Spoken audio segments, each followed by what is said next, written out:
Today's title for the conference is Cultivating Changemakers, a global conversation on the future of education. There is widespread consensus in the European Parliament on the merits and importance of education. There have been many discussions on education. But before we actually roll on to the conference, let me tell you in a few words about myself. I was born in a place called Jhelum in Pakistan when it was a young country. And I moved across to the UK as an 8-year-old without being able to speak a word of English.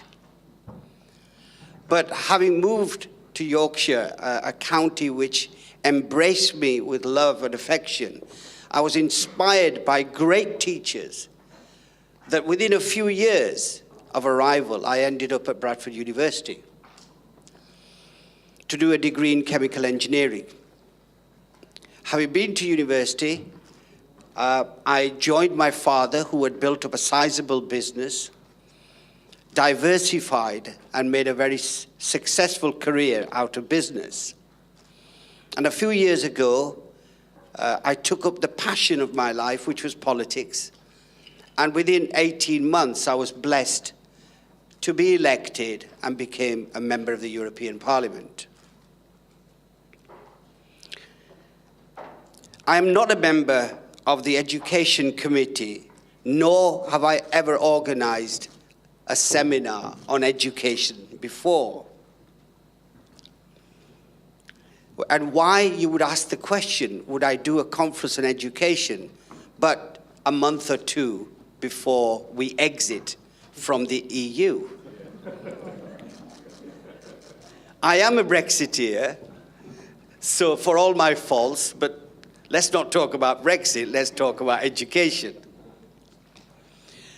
As far as education is concerned, whilst there's been a great deal of conversation in the European Parliament about the merits of education, there hasn't been enough conversation about the type of education and how best to deliver that education.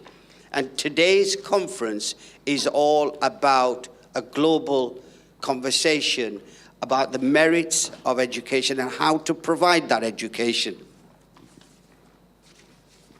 The group I belong to prides in championing the role of the individual in developing solutions for the many.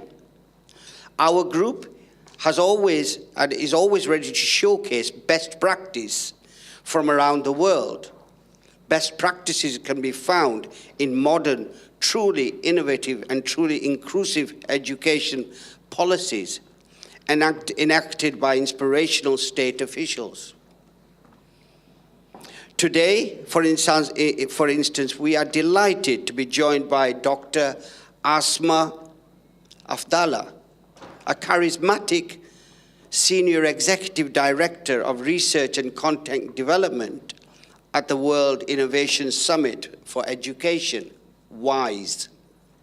In addition, there is Honorable Anusha Rahman from Pakistan, a former Minister for IT and Communications, a UN-awarded pioneer for her policies bringing coding skills to millions of girls in rural areas of Pakistan. We are privileged to be joined by the Emeritus Professor Tony Wagner from Harvard University and Professor Tooley from Newcastle. Esteemed panelists are considered as thought leaders in their respective field. And of course, there is our very own Chris Bradford, the founder and president of the ALA, without the support of which I could have never dreamt of securing such a stellar lineup of participants. I believe in Global Britain as part of a global world.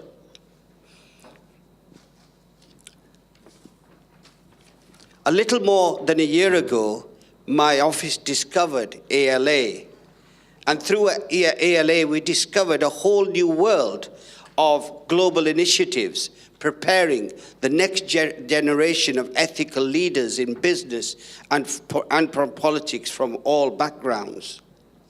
Then I heard the story. When I visited the ALA, I heard the story of the young African girl who wanted to be a medical doctor. But being inspired by the ALA, she went on to do greater good than just helping thousands of people. She helped millions of women by inventing and marketing an affordable device with which rural African women were able to detect at an early stage cervical cancer and therefore prolonging their life. This is because at ALA they teach you not only to have great education, but have innovation in your genes and to be innovative and progressive. I was so impressed with this that I thought that this idea of the ALA is not only for Africa. It should be brought here and discussed in the European Parliament, and it should be a source of inspiration throughout the world. I also believe that we in the European Parliament are good at lecturing others in doing things our way. I felt humbled and honored to convene this for the first time in the European Parliament with the support of the ALA, a conference featuring some of the most inspirational pioneers in education for the 21st century. According to the statistics of today's conference, we are privileged to be joined by 25 officials from the EU institutions. That's the European Commission, the Council, and the European Parliament.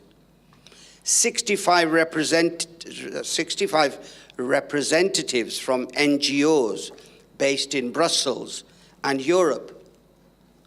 Diplomats from no less than 16 embassies, mostly from Africa, Middle East, and South Asia. Journalists, at least 50 students from and some of which are alumni of the African Leadership Academy. 65 representatives from businesses and the private sector. In my view, education is important for us in Europe because we are challenged by growing economies, and we need to produce a future of educated children who are best prepared to bring about innovation and success, because the challenges that are being posed by China and others are such that we have to produce not just good, well-educated kids, but innovators. And it is very important for Africa and the rest of the world that they produce children that are then able to provide good governance and aspire to rule of law, and therefore prevent the millions of people, for example, that landed on our shores seeking sanctuary but 18 months ago. But none of this would have been possible without the support of our group chairman, MEP Dr. Saeed Kamal, a long-time champion of individual liberties and opportunities for the underserved through non-state initiatives. Saeed is the best placed for a keynote speech. Please welcome Saeed Kamal.